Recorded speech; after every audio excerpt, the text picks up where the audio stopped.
Hi foodie friends, I'm Chef Jessica Ann with Savory Experiments, and today we are making beef pad thai. But before we get started, make sure you like, comment, subscribe, do all the things to our videos so you get them every Wednesday when they come out fresh. Okay, so beef pad thai. Obviously a Thai dish, but this one's a lot of fun because we're using beef. Generally it's made with chicken or shrimp, but we know I like to beef it up. This one's also in my cookbook, but you can get it online at savoryexperiments.com for free today. It's a super easy dish. I love it for a weeknight meal. It's also gluten-free friendly. So if you have some folks coming over and you're like, what do I make? This is your jam. Let's get started with the sauce. I do mine in a food processor. You can just as easily whisk it. And even if it has little bits of peanut butter left in it, don't fret, because as soon as it hits the pan and heats up, that peanut butter is gonna melt and become so silky smooth, it won't even matter. Okay, starting with brown sugar. We've got about 2 tablespoons of brown sugar. This is a dark brown sugar, whoop, popping out there. You can also use light. I just happen to have dark on hand, okay? We've got 2 tablespoons of rice vinegar, 1 tablespoon of soy sauce. Now, if you're going to make this gluten-free, make sure that you use a gluten-free soy sauce, usually called coconut aminos. Okay. 1 tablespoon of fresh lime juice. You could always do more or less of any of these ingredients. So this one's the funky one. This one's called fish sauce. And when you smell it, it smells funky. It is delicious. It's actually sweet. It is not made with all sorts of different types of fish, as people think. It's fermented and it complements fish really well, okay? Put that right on in there. It's what gives pad thai its signature pad thai flavor. And 1/4 cup of low sodium chicken broth. There's a lot of different elements here that have salt in them. So you wanna make sure that you do a low sodium chicken broth so you can add salt in and it doesn't end up being overly salty. And peanut butter, am I right? Good thing I have all my stuff right here. Okay, we've got 1/4 cup, heaping 1/4 cup to a 1/2 cup of creamy peanut butter. Of course, you can do crunchy if you want, but we're gonna add some crunchies at the end with fresh peanuts anyhow. This food processor has the tendency to get a little out of control, so I'm gonna put my towel over it and give it a few buzzes. Perfect. And see, that would have been all over me. Good thing. Good thing. Okay, set that aside. Let's get our beef prepped. I am using a sirloin steak today. You can also use a bottom round. It's a thin steak. This type of beef is good for a quick sear. It doesn't need a long simmer to be super tender, and that's what we want because this is a quick meal. The key to this is to cut it against the grain into thin strips. This makes it super tender in your mouth. So I see my grain is this way. I'm gonna turn my knife this way and cut it into about 1/2 inch strips. You can go bigger if you want. This is also an area where you can totally customize it. If you want to do a more traditional protein like shrimp or chicken, be my guest. While I do this, I'll talk about some of the things we're going to put in it. So beef pad thai is one of my favorites for a clean out the crisper kind of a meal, meaning get into your vegetable drawer and take all the odds and ends that are in there and break them out. Throw them in the dish. A great way to sneak veggies into your kids' diet, because even though my kids eat well, veggies are sometimes still a stretch at this age, 5 and 7. Today I'm gonna be using sugar snap peas, red bell pepper, and what else we have? Carrots and carrots. But I do like bean sprouts. Zucchini is another favorite getting in there, okay? But anything that's in your vegetable crisper, throw it in. Onion is also a good one too. Okay, got all our pieces of meat here and a little straggler. We'll cut him in half.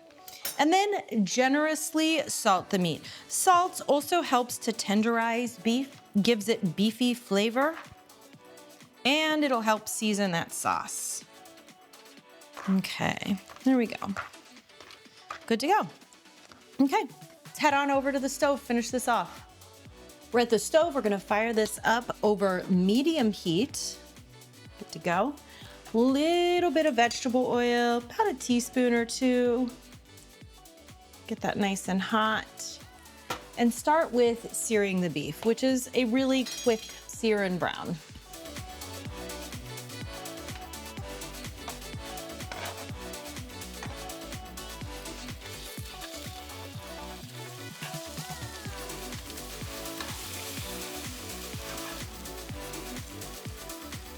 Okay, so we've got the beef mostly cooked up. We've got a little bit of beef juice left in the pan, and that's fine. We're gonna use that to season the vegetables as they cook. Get all the beef out.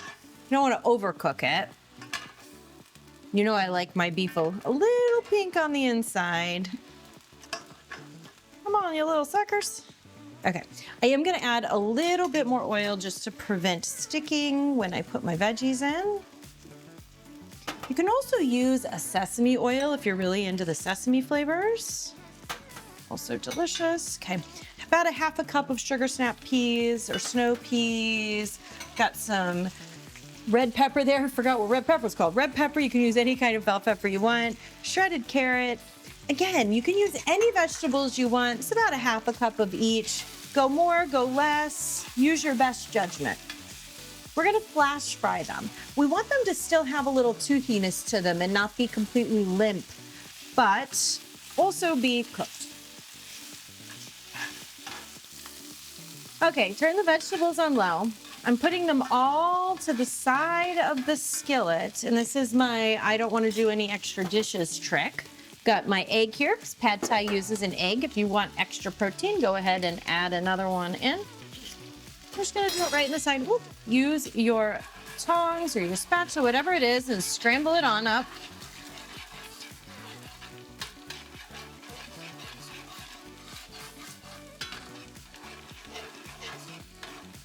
And there we go, scrambled egg. Push that to the side, and now we're gonna add our sauce. It's separated a tad since we blended it, but that's fine. Got a spatula here. Pour that on in so it can start heating up. If it's not totally smooth, do not worry about it. As it heats, it will smooth out. Okay. Everything's starting to bubble. And this is when we add in our rice noodles. These are pre-cooked. I toss them in a little bit of sesame oil just to keep them from sticking to each other. This is an entire package. I'm gonna use about half. I like to cook the whole package and use half in a cold sesame salad throughout the week. So who keeps a half a pack of sesame noodles or rice noodles in their pantry? Not me. Okay, get them in there and toss everything together. Toss the sauce together, toss the vegetables together, toss the egg in there. Need a bigger pan is what I need. Woo, runaway peas. Okay. Looks like we have a lot of sauce, but it is going to soak up into those noodles super fast. And that is why I encourage you to make a little bit more if you're going to be having leftovers or making it as meal prep. Everything's mixed on in, and then we re-add the beef, juices and all. That easy. Now's the best part. Taste testing and garnishing. Let's go back to the counter. My favorite part, dishing it up and adding garnishes. We've got our noodles here. I'm gonna get in a good amount of veg, some beef, some egg, a lot of sauce. You know I like it saucy. Okay. Oh, it smells so good. I wish you guys could smell this. One of my favorite meals, one of my favorite weeknight meals, and you guys saw how fast it came together. Okay, I like crunch, so I go with dry roasted peanuts. These are salted, we know I like salt. Basically a mountain of fresh cilantro, because then I feel like I've got salad on my plate. Crunchy scallions, sometimes if I can find them, fresh bean sprouts. And this is really what makes it authentic. A little bit of fresh, woo, spraying all over the place, lime juice. And there you go. From my kitchen to yours, the quickest beef pad thai.